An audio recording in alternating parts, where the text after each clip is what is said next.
Казахстан покидает все больше специалистов.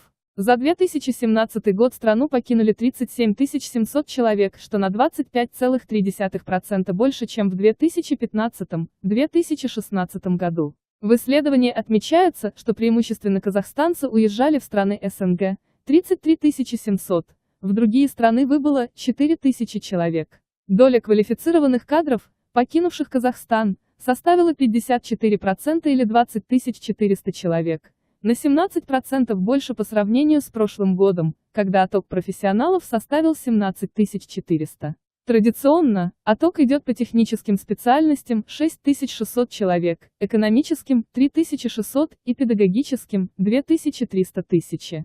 Примечательно, что прибыло в Казахстан почти вчетверо меньше квалифицированных кадров. Так, всего 16 тысяч человек из СНГ, 11 тысяч. Из других стран – 4500, на 3,5% меньше по сравнению с прошлым годом. Отрицательное сальдо составило 2160 человек, для сравнения в 2015 году – 13 400 человек. Квалифицированных кадров в 2017 году прибыло всего 58 тысяч человек, что на 15% меньше, чем в прошлом году.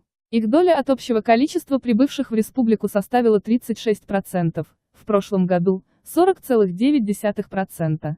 Взамен прибыло 1300 технических специалистов, 841 экономист и 718 педагогов. Именно в этих трех сферах показатели сальдо миграции наиболее негативны, то есть отток специалистов в этих отраслях не восполняется в должной мере, подчеркивается в исследовании. Не забудьте подписаться, чтобы не пропустить важные новости.